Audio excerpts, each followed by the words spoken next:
Assam athletics সন্থাৰ উদ্যোগত মৰিগাঁৱত আৰম্ভ ৪৬ সংখ্যক জিলা এথলেটিক্স প্ৰতিযোগিতা ২০২৪ উদ্বোধনী অনুষ্ঠানত উপস্থিত থাকে অলিম্পিয়ান লাভলীনা বৰগোহাঁই ৰাজ্য চৰকাৰৰ মন্ত্ৰী তথা অসম এথলেটিক্স সন্থাৰ সভাপতি জয়ন্ত মল্ল বৰুৱা ক্ৰীড়ামন্ত্ৰী নন্দিতা গাৰ্লুচাও উপস্থিত থাকে উদ্বোধনী অনুষ্ঠানত এনেধৰণৰ প্ৰতিযোগিতাই নতুন প্ৰতিভাৱান খেলুৱৈৰ সৃষ্টিত অৰিহণা যোগাব বুলি মন্তব্য কৰে লাভলীনা বৰগোহাঁই আজিৰে পৰা ৪৬ সংখ্যক আন্তঃ জিলা এথলেট প্ৰতিযোগিতা আৰম্ভ হ'ল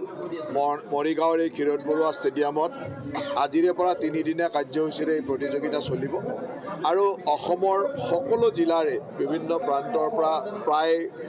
১৫০০ ল'ৰা ছোৱালী আহিছে আৰু সকলো খুব সুন্দৰভাৱে ইয়ালৈ আহি পাইছে মই ভাবোঁ যে এই ৩টা দিনত আমাৰ এথলেটসকলে খুব সুন্দৰ প্ৰতিভা দেখুৱাবলৈ সক্ষম হ'ব ভাল লাগিছে প্ৰথমবাৰ মৰিগাঁও আহিছোঁ লগতে আজি ইণ্টাৰ ডিষ্ট্ৰিক্ট যিহেতু এথলেটিক্সৰ চ' ইয়াত আহি বহুত ভাল লাগিলে সকলোকে লগ পাই ভাল লাগিলে ল'ৰা ছোৱালীখিনিৰ গেম দেখিলোঁ বহুত ভাল লাগিছে আৰু আশা কৰিছোঁ যাতে আৰু ইয়াৰ পৰা বহুত ল'ৰা ছোৱালী ওলাব যি অনাগত সময়ত নেশ্যনেল খেলিব যাব ইণ্টাৰনেশ্যনেল কম্পিটিশ্যনত খেলিব যিদৰে এথলেটিক্সত অলৰেডি বহুত ল'ৰা ছোৱালী ওলাইছে যেনেদৰে হিমা আমলান আৰু বহুতো আছে আশা কৰিছোঁ আৰু ল'ৰা ছোৱালী ওলাব আমাৰ অসমৰ পৰা তেওঁলোকৰ গেম দেখি হয়তো অনুভৱ কৰিছোঁ যাতে আগলৈ বহুত বেছি ভাল হয়